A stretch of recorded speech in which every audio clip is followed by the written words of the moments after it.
Welcome. I'm Lee Cowan, and this is Here Comes the Sun, a closer look at some of the people, places, and things we bring you every weekend on Sunday morning. Rob Reiner and Albert Brooks are both bona fide Hollywood legends, but they share a bond beyond just the entertainment industry. Turns out they've been friends since they were teenagers, a long time ago. Rob Reiner and Albert Brooks met here at Beverly Hills High 60 years ago in a drama class. This is the first time both of us have been back since we graduated. Over a certain age, it's against the law. Only for you, though. Well, life works best when you remember. You remember, nobody bothers you. That's the way it was. I looked great. When you have to confront the actual people you were with, oh my God, who are you?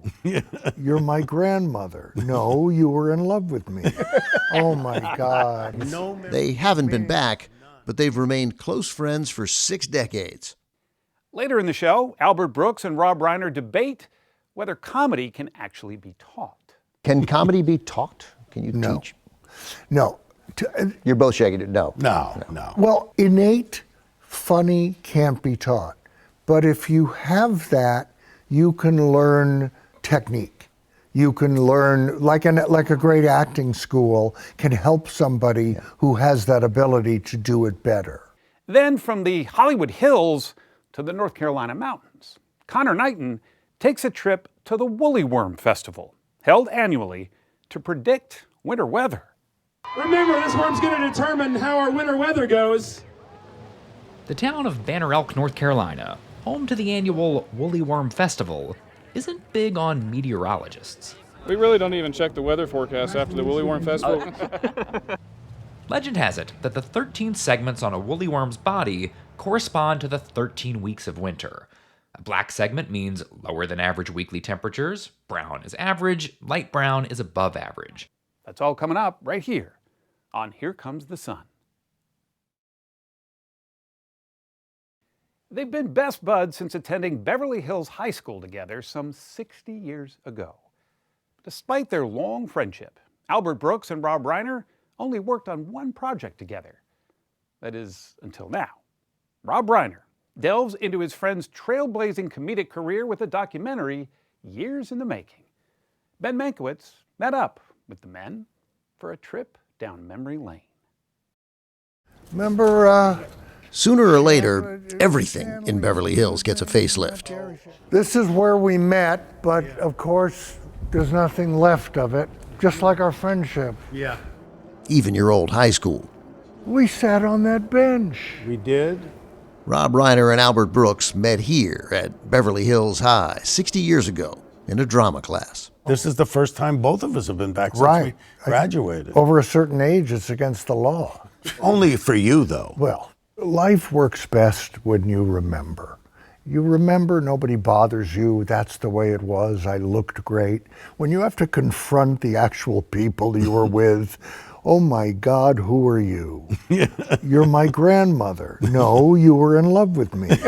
Oh my God, oh my God. But you liked older women, so it brings back Nothing. no memory. Nothing. No memory. They haven't been back, but they've remained close friends for 6 decades, as Reiner went from playing Meathead in Norman Lear's All in the Family Care for an olive?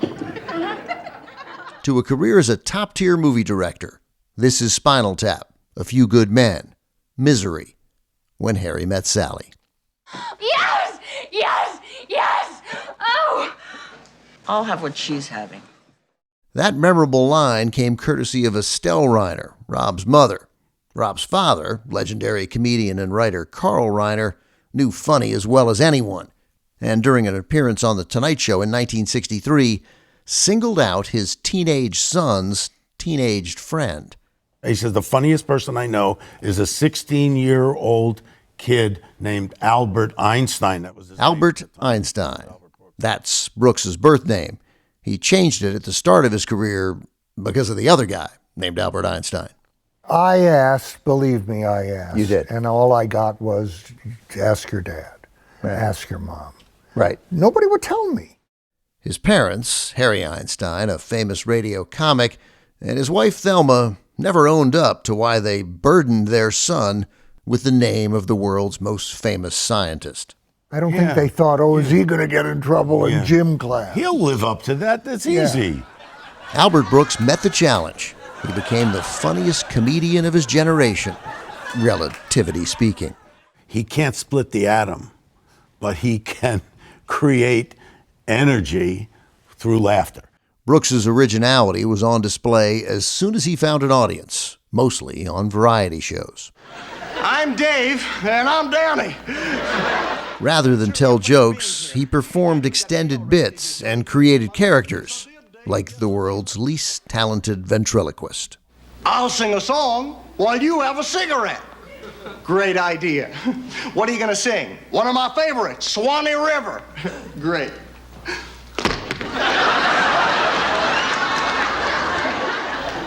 Go way down upon the Swanee River.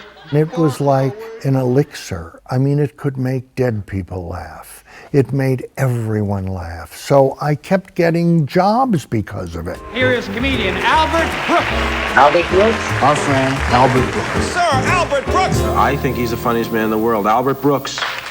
As Brooks kept working, Reiner kept pestering with a request. Let me make a movie about your life. I've always looked up to you because, to me, there was nobody that did what you could do. Reiner's documentary, Defending My Life, is currently streaming on Max.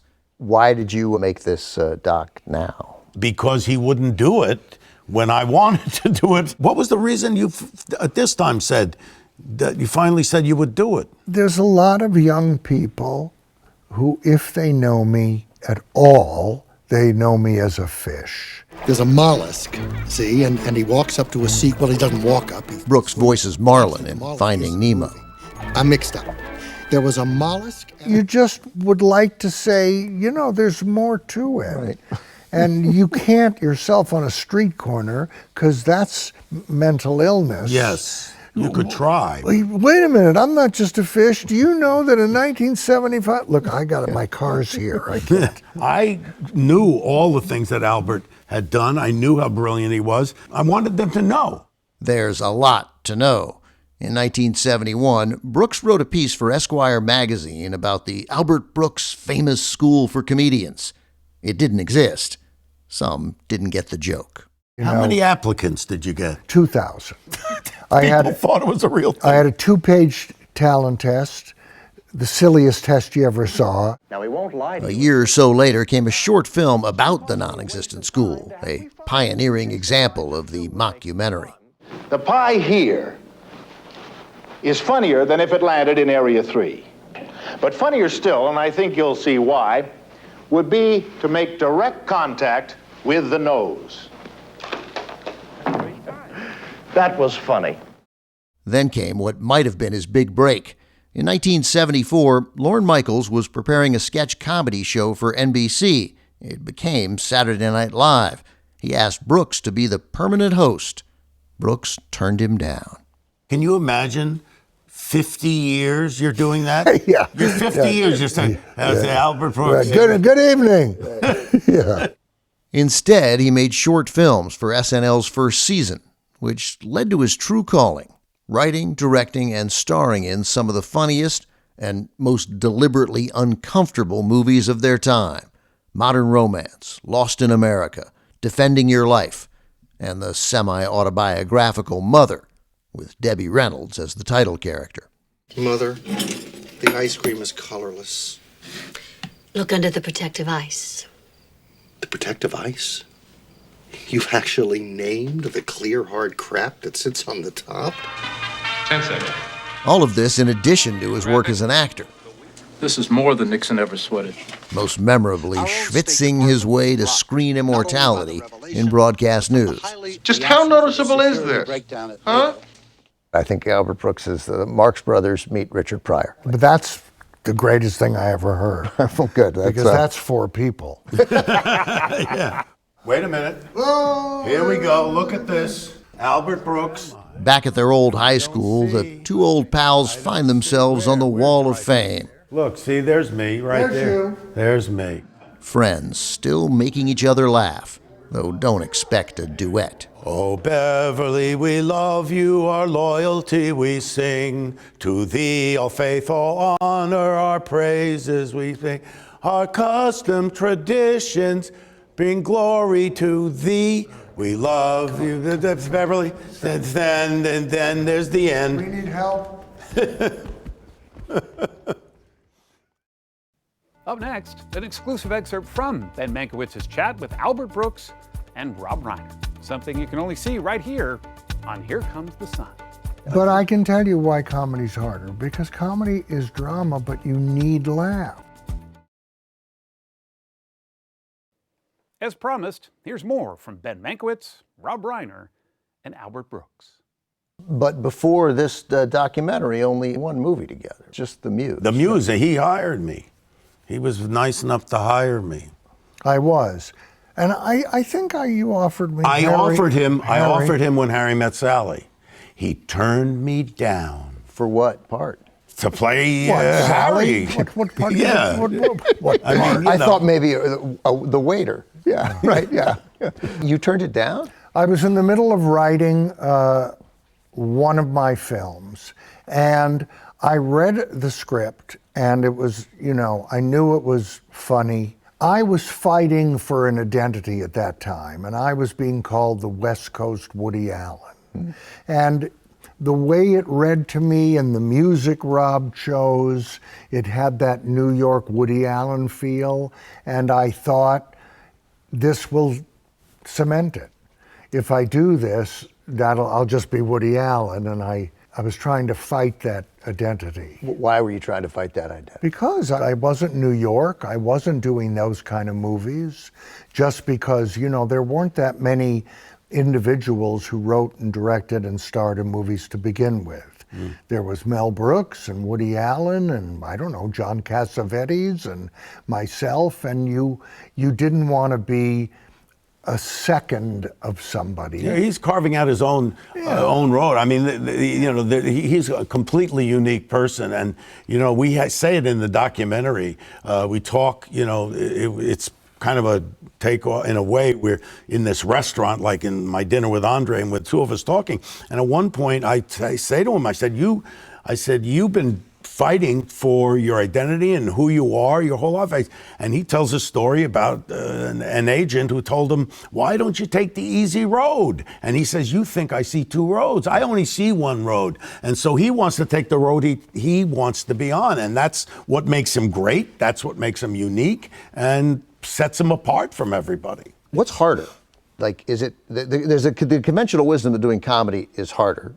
And that's peculiarly, then the Academy doesn't seem to like comedies as much. But you guys have both done both things. What's harder? What's more fun to do? Well, for me, it's easier. Comedy. Yes, because if you have a funny bone and your brain goes that way, and Albert's same. I mean, but I like to, I don't get to do many dramatic parts. I've done a couple, but not many. But what about making a drama? What about as a director? As a director, I do like to make dramatic films. But I can tell you why comedy's harder, because comedy is drama, but you need laughs. Right. You can have a drama and have the audience sit there and not make a noise for 2 hours, and they give you the Pulitzer. It's brilliant. But if you have a comedy and they sit there for 2 hours without making a noise, you close the next night. So you need that reaction. Yeah. And you don't need that you need emotional reaction in drama, but you literally need, you need that thing. Yeah. So I would think comedy's harder. That's what Ed Wynn said. Ed Wynn, very famous actor, said comedy's harder. He was dying. He says death is easy, comedy is hard. That's right. He had a very bad medical plan, Bob. I know you don't have any regrets, but were some of these decisions, were they hard? Was it hard to say no to terribly Rob Reiner at this point, where he's just one of the top 2 or 3 directors in the business? Don't misunderstand me. I'm not stupid. I know when something is going to be good. So yes, they're all hard, but none of them were made like, well, this is junk. Never going to think about those this. Those are easy decisions. Yeah, no. When you think something has the potential to be very big movie, you feel bad about it. But, you know, the reason is real, and then you go back to writing, and you're back to what you're supposed to be doing. Can comedy be taught? Can you No. teach? No. You're both shaking it. No. No. Well, innate funny can't be taught. But if you have that, you can learn technique. You can learn, like a great acting school can help somebody who has that ability to do it better. I mean, I had a wonderful acting teacher at Carnegie that taught about economy less and really explained it to a class that didn't understand it before, and why it's important and how to think about it. And, you know, I took dance and mime and everything like that. And but you can't dance. Yeah, but I did that mime bit because I took mime. Yeah. I think you can't teach comedy, but what you can do, if you got a really good actor and there's a line that you want to get a laugh on, and if you have an actor who is secure enough to take a line reading, you can give them a line reading that will give the right spin to the line that'll get a laugh. But that doesn't mean you've taught them comedy. You just got that one. But the whole idea of literally a sense of humor. Right. That's you gotta have the sense. I don't know how you teach that. Up next, Do the Worm.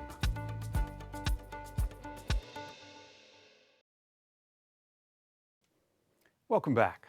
Puxatawny Phil may be the creature most heralded for its winter weather predictions, but in North Carolina, they do things just a little bit differently. Conor Knighton took a trip to the annual Woolly Worm Festival to see how the fate of the state's winter is up to these fuzzy creatures. On your mark, get set, go! At this gathering of the fast and the furriest, All right, they're off to a fast start. We got Chloe in lane number 10. competitors inch their way to glory. This is going to be close. Speed demons with names like Willy Wonka, Worminator, and Dale Wormhart Jr. wiggle skyward in front of cheering fans and passionate coaches. You got it! You got it! You got it! There's a lot on the line. In addition to cash prizes, $25. Thank you. an entire forecast hangs in the balance. Remember, this worm's going to determine how our winter weather goes.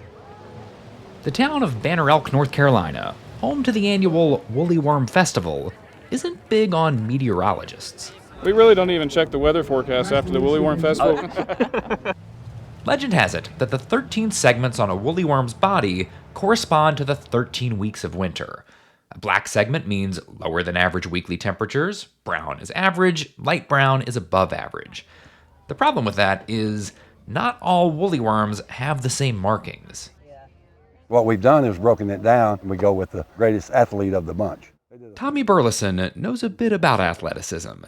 After a career in the NBA, he moved back home to North Carolina, where Woolly Worm Festival co-founder Jim Morton asked the local celebrity to assist on stage.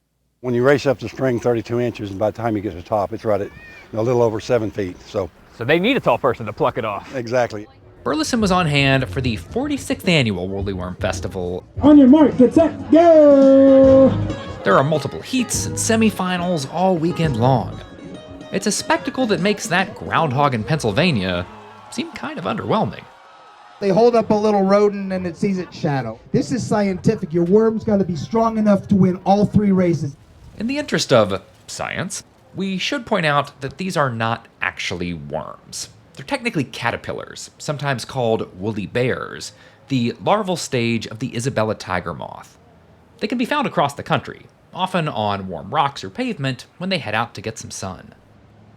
We found 3 worms, and then we put them through the preliminary trials. We put them all on my hat, and we saw which ones climbed to the top first, so we knew those were the climbers, and we identified our winner.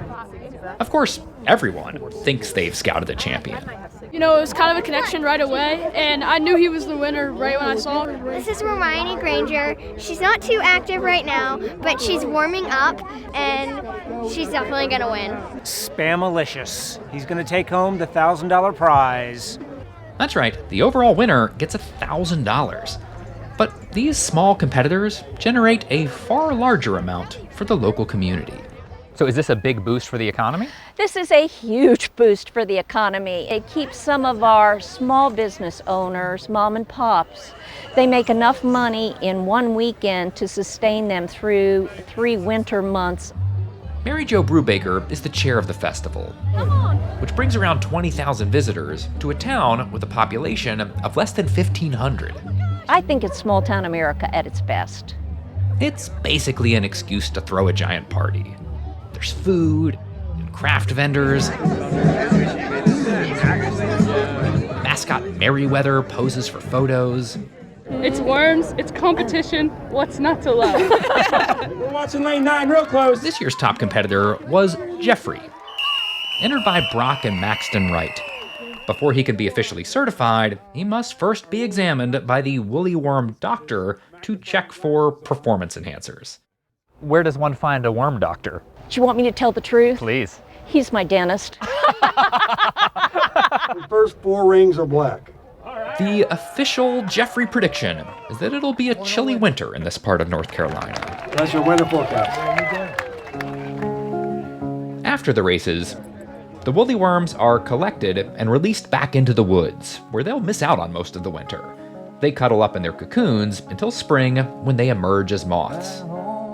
They'll soon be able to fly, and yet they will never be celebrated more than back when they could only crawl. I'm Lee Cowan. Thanks for joining us. We'll see you right here next time on Here Comes the Sun.